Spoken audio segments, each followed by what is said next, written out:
पुणे, जिसे India culture heritage का महानगर माना जाता है, वहाँ एक घटिया किस्सा हुआ। ये शहर जहाँ पढ़ाई और कल्चर का डंका बजता है, वहाँ एक शैतान माँ ने अपनी बेटी के साथ घिनौना काम किया। पुणे मराठा एम्पायर की धड़कन भी थी, जहाँ शिवाजी महाराज की शान भी है ये शहर। वहाँ ये घिनौना हादसा हुआ। माँ बेटी के रिश्तों को हर कोई थू-थू कर रहा है। ये कैसी माँ है जो अपनी खुद की बेटी के साथ ऐसा करती है? क्या ये माँ इंसान की है?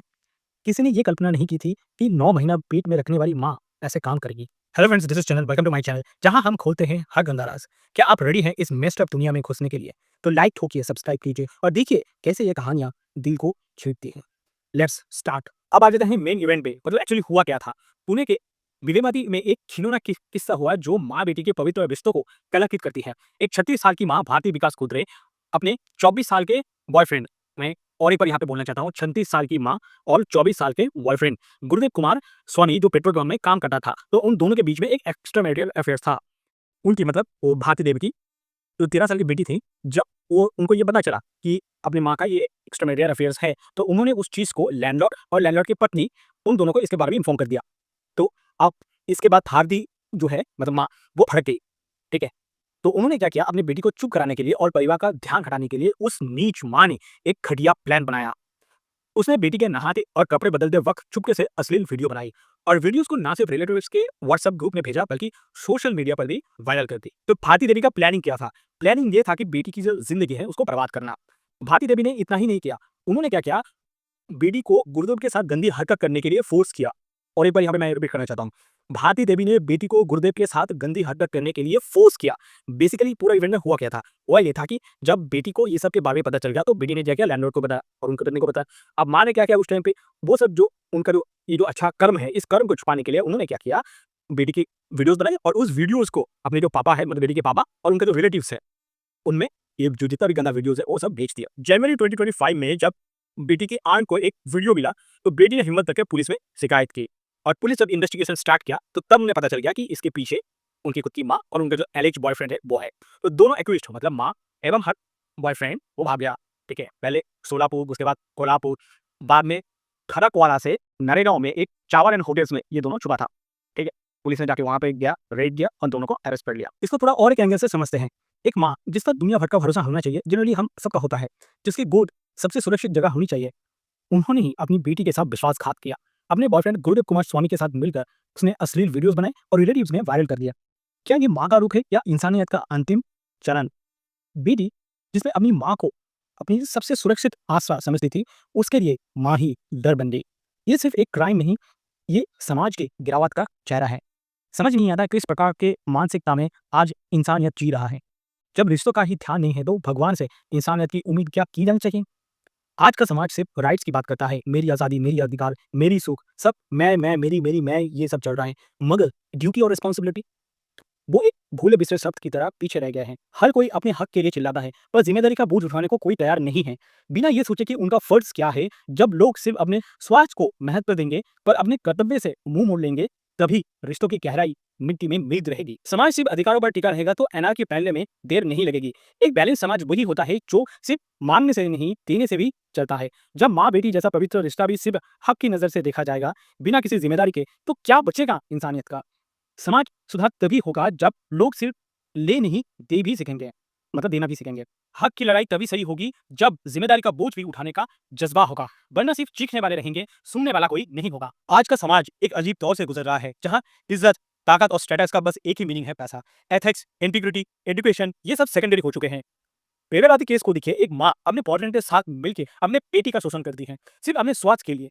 क्या सोचा होगा उसने? जब समाज में इज्जत सिर्फ राइट्स पे टिकती है, तो समाज बिकता है, रिश्तों की पवित्रता खत्म होती है। अपने स्वार्थ के लिए सब सही है, चाहे कितनी भी नीच और घिनौना क्यों ना हो। पर सोचिए, अगर सिर्फ राइट से इंसानियत का स्केल बन जाए, तो क्या होगा? इंसानियत एक बिखरता सपना बनकर रह जाएगी। वीडियो पार्टी का ये केस सिर्फ एक और न्यूज़ हेडलाइंस नहीं है, ये एक ऐसी कहानी है जो इंसानियत के सबसे कलंकित पहलू को दिखाती है। एक माँ जिसका फर्ज था अपनी बेटी को सुरक्षा देना, उसके रक्षा कवच बनना, उसने ही उस रक्षा को छीननी कर दी। और किस लिए? सिर्फ अपने स्वार्थ के लिए, अपने बॉयफ्रेंड के लिए, अपने जिस्म की आग बुझाने के लिए, अपने हवस को पूरी करने के लिए, अपनी काम वासना की आग को बुझाने के लिए, अपने अहंकार के लिए। ये सिर्फ एक वाक्य नहीं, ये एक जहर है जो आज हर कोने में फैली हुई है। जब इंसान अपने जिस्म की भूख का गुलाम बन जाते हैं, तब उसके लिए सही गलत का फर्क मिट जाता है। तब वो कुछ भी कर सकता है। बेबी बेटी का केस हो या किसी और जगह का केस हो, हर जगह एक ही पैटर्न दिखाई देती है। लोग अपनी जिस्म के भूख के लिए हद पार कर जाते हैं। काम वासना या जिस्म की भूख एक ऐसी भूख है जो शरीर में शुरू होती है, ये सही है, लेकिन अगर उसे रोका ना जाए तो वो मन, समाज और इंसानियत को निगल जाती है। यह भूख किसी को भी अंधा बना सकती है, माँ हो, बाप हो, टीचर हो। जब वो अपनी इस भूख के पीछे सब कुछ छोड़ देते हैं, तब वो इंसान नहीं रहते, दरिंदा बन जाती है। इन आवर केस पर्टिकुलर वो राक्षसी बन जाती है। बीबीवादी में भी यही हुआ। एक माँ ने अपनी ही बेटी को बलि का बकरा बना दिया, सिर्फ इसलिए क्योंकि उनका बॉयफ्रेंड उसे दूर ना हो जाए। उसने अपनी ही पार्टनर की खुशी के लिए अपनी माँ होने का फर्ज को जमीन में रगड़ दिया। उसने ही एक मासूम बच्चे की जिंदगी सिर्फ इसलिए तबाह कर दी ताकि काम वासना जिस्म की आग बुझ सके। क्या यह आग इतनी जरूरी थी कि एक जिंदगी का उजाला ही बुझा दिया गया? और सबसे डरावनी बात यह है कि ये सब कॉन्शियस डिसीजन के रूप में होता है। ये लोग जानते हैं कि वो क्या कर रहे हैं, लेकिन उनकी लास्ट इतनी प्रबल हो जाती है कि हर सीमा को तोड़ देती है। ये नफरत, मोहब्बत, परवरिश सब कुछ पे भारी पड़ती है। पहले जमाने में लोग कहते थे कि माँ का रूप भगवान जैसा होता है, लेकिन जब माँ ही अपनी जिस्म की आग बुझाने के लिए, अपनी हवस को पूरी करने के लिए, अपनी काम वासना की आग को बुझाने के लिए इतनी डूबी हो कि उसे अपनी बेटी के आंसू, उसकी चीखें और उसके दर्द भी महसूस ना हो, तब समाज को खुद से ये पूछना होगा, हम कहाँ आ गए हैं? ये सिर्फ एक इंसान की नहीं, एक समाज की हार है। जब हम अपनी सेक्सुअल नीड्स और सेक्सुअल ड्रीड्स को जस्टिफाई करने लगते हैं, तब हम कंसेंट और कोहेशन का फर्क मिटाने लगते हैं। तब हम एक पार की नींव रखते हैं, और ये पार सिर्फ एक घर में नहीं रहता, ये तबाही बनकर हर जगह फैलता है और हर दिल में डर छोड़ जाता है। काम वासना, जिस्म की भूख और हवस तब तक शुद्ध है जब तक वो मर्यादा में है, लेकिन जब वो आग बन जाए, बिना दिशा, बिना लज्जा, बिना मर्यादा के, तब वो सब कुछ जलाकर राख कर देती है, रिश्तों को भी, भरोसों को भी और इंसानियत को भी। तो सवाल ये है, क्या एक पल की भूख के लिए हम जिंदगी भर का पछतावा चुनते हैं?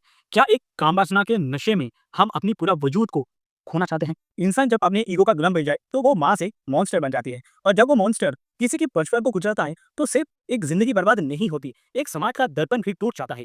ये कोई फिल्म की कहानी नहीं है, ये सच्चाई है, और इस सच्चाई में जो दर्द छुपा हुआ है वो हर संवेदनशील इंसान को भी झंझोर के रख देगा। इस केस में माँ ने अपने बॉयफ्रेंड के साथ मिलकर अपनी ही बेटी का सेक्सुअल अब्यूज होने दिया। सोचिए उस बेटी पर क्या बीती होगी जब उसने देखा होगा कि उसकी माँ, जिसे वो अपना सेफ स्पेस समझती थी, वही उसकी दुश्मन बन गई। माँ ने बेटी को धोखा दिया, पाप किया और जिंदगी भर तक जख्म दिया। ये केस सिर्फ एक एडल्ट्री का मुद्दा नहीं है, ये उस हद से आगे जा चुका है। किसी की प्राइवेट अफेयर्स को पब्लिक स्पेस में अपलोड कर देना, जब किसी की लास्ट और सेल्फ इंटरेस्ट किसी और की जिंदगी बर्बाद कर दे, तो वो प्राइवेट नहीं रहता, वो एक अपराध बन जाता है। उस माँ ने अपनी लास्ट को, अपनी जरूरत को इतना ऊपर रख दिया कि एक मासूम बच्ची की इज्जत, उसकी मेंटल हेल्थ और उसका भविष्य सब कुछ दाव पर लगा दिया। क्या कोई जस्टिफिकेशन बचता है इसके बाद ऐसे एक्ट के लिए? क्या किसी भी कोर्ट रूम में, किसी भी समाज में, किसी भी इंसानी कंसाइंस में इसे डिजिटिमाइज किया जा सकता है? नहीं, राइट? बेबीवादी का ये केस हमें ये सवाल पूछने पर मजबूर करता है, क्या हम इतना नीच हो चुके हैं कि माँ का प्यार भी अब ट्रांजैक्शनल हो गया है? क्या लास्ट ने ममता को खरीद लिया है?